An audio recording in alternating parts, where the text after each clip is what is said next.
Eh bien, est-il finalement venu ce Messie? Est-ce que vous joignez? Sous quoi il marqué Jésus, roi des Juifs, en plusieurs langues. Il y a écrit en latin, il y a écrit en araméen, la langue la plus courante, parce qu'on ne parlait pas tellement l'hébreu depuis la déportation des Juifs. On parlait l'araméen, araméen son mélange entre hébreu et d'autres langages. Quel drôle de roi! Ils font couronne mettre sous tête. Quel drôle de couronne aussi. Dans l'après-midi, ça, le soleil là, tout levé bien haut. Il y a une chaleur, il y a un monde qui t'a pris dedans. Et pendant ce temps, il y a un bon gros clou qui a rentré dans le côté de Jésus, qui a rentré dans le meni et qui a crucifié les bras de Jésus écartelés en croix. Jésus respirait difficilement. Jésus m'a donné de l'eau pour le boire et pas qu'à jouer du vinaigre au bal. Malgré cette situation difficile, de ricanement, de commentaires, de monde qui est content, de monde qui a pris l'envoi, et les amis de Jésus côté eux. Où sont-ils, les bénéficiaires de sa bonté? Côté disciples, tout courriel caché. Youn pas là. Qui est qui avec Jésus, pièce moun? Côté moun yo les proyo que te guéri. Côté paralytique là, que te fait lever marcher. Côté disciples, les 12, tout yo parti aller. Côté moun qui t'a chanté Hosanna, béni soit celui qui vient dans dimanche la mort, que toutes, et bien sûr l'autre chanson qui a chanté. Par un monde que Jésus reconnaît qu'il a. Par un monde qui a suivi Jésus. Il est seul, tout seul. Eh bien, il dit que la souffrance, rapprochez-vous. L'hôpital, l'aide de maladie, nous retrouver dans la même chambre. Ils ont commencé à faire des amis parce que tout ça, des compagnons d'infortune. Personne. Mais écoutez, il y a 2 hommes qui sont en croix. Plus Jésus, ça fait 3. Bien sûr, quand c'est une discussion entre eux, 2 messieurs, il y a un qui croit, il y a un qui ne pas croit. Ils ont tout à souffrir. Ils sont 3. Rejetés, crucifiés. 3 à pouvoir se comprendre. Il y a le bon larron, il y a le mauvais larron, il y a Jésus. 3 mouns qui ont soutenu l'autre, tant soit peu. Jésus et les 2 brigands. Et alors, je vais inviter nous lire pour moi dans Luc 23, verset 39 à 41. Et nous avons retrouvé nous justement devant cette scène de Golgotha. Ouvrez vos Bibles et lisons ensemble, frères et sœurs. Luc, le 3e évangile. Luc 23.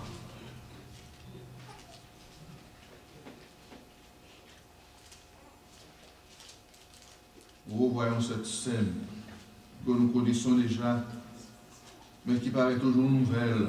Luc 23, verset 39. Nous lisons ici. L'un des malfaiteurs crucifiés l'injuriait disant: n'es-tu pas le Christ? Sauve-toi toi-même et sauve-nous. Mais l'autre le reprenait et disait: ne crées-tu pas Dieu, toi qui subis la même condamnation? Pour nous, c'est justice, car nous recevons ce que nous méritons, nos crimes, nos forfaits, mais celui qui n'a rien fait de mal. Et dit à Jésus, l'autre: souviens-toi de moi quand tu viendras dans ton règne. Frères et sœurs, quelle que soit l'énormité de sa faute. L'homme n'a pas changé. Ou par exemple, je vois un monde qui font bagaille qui dit que je suis coupable, j'ai péché. Ça arrive nous tous. N'est-ce pas que des fois nous disons Seigneur, nous faisons même prière avec le pharisien, je te rends grâce de ce que je suis adventiste de 7e jour. Seigneur, je te rends grâce de ce que j'ai travaillé cette semaine. Je ne parle pas de l'écrivain. Seigneur, je te rends grâce de ce que chaque sabbat matin je viens de l'église. Je paie ma dîme, et ceci, et cela, etc., etc. C'est qu'on a nommé Al Capone, le célèbre chef de la mafia. Monsieur était considéré comme un bienfaiteur public. Et on a cherché pour tout, il pour mettre en prison. Monsieur dit son bienfaiteur lié. Well, vous connaissez l'histoire de Néron. Néron, son criminel. Et puis là, monsieur a suicidé tête. Monsieur dit, quel artiste meurt en moi? Il s'appelait un artiste criminel de grand calibre. Eh bien,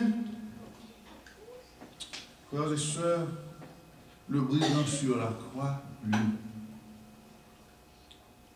le mauvais larron, ça oui, le mauvais larron, il reconnaît ses crimes. Mauvais larron dit pour nous, c'est justice, mais lui-même qui ça le fait. Il mesure tout ce qui le sépare de Jésus. L'homme arrive dans ce stade-là, ou reconnaître qu'il est pécheur, ou reconnaître qu'il péche au fait, et vous commencez à confesser devant mon Dieu, c'est que vous avez vu Dieu. Du moment qu'on est mort bon à vos propres yeux, c'est qu'on peut rencontrer mon Dieu. L'homme a rencontré mon Dieu, ou reconnaître faiblesse, ou reconnaître vice, ou reconnaître péché, ou laissez ouais mon Dieu avec 2 yeux, les yeux de la foi, frères et sœurs. C'est laissez commencer bon pour nous le pardon. Mais si ce n'est pas ça, pourquoi qu'on prenne le pardon? Qui ça qui confond mauvais larron? C'est l'innocence de Jésus. Là, je regarde ça, le fait qu'il n'est pas bon. Et il regarde Jésus va faire rien pour la même position avec elle. Alors là, monsieur commence à confesser. Et la confession, il fait une demande. Seigneur, songez-moi, là on va venir dans le règne. Songez-moi. Et Jésus répond, il dit en vérité, moi, tout ça, je dis, il va me jouer à nous, je vais dire. Parce qu'il y a un peu de monde qui interprète le texte là mal. Il n'y avait pas de virgule dans la traduction du texte. C'est l'homme qui mettait virgule là. Mais c'est une écriture tout droite. Sans point, sans point virgule, sans rien. Je te le dis aujourd'hui, alors virgule là, c'est là, pour virgule là, mettez. Tu seras avec moi dans le paradis. Oui, sur le mont Golgotha, nous joignons un homme qui va faire rien que au crucifié quand un malfaiteur qui était crucifié ensemble avec elle. Alors, frères et sœurs, il y avait du monde ce jour-là pour voir mourir les brigands. Dans un camp de brigands et dans l'autre Jésus, le juste. Pour voir mourir Jésus. Pour voir qu'il a assassiné Jésus, exécuté Jésus. Et de l'autre côté, nous disons, sur la croix, les criminels. Mais ce jour,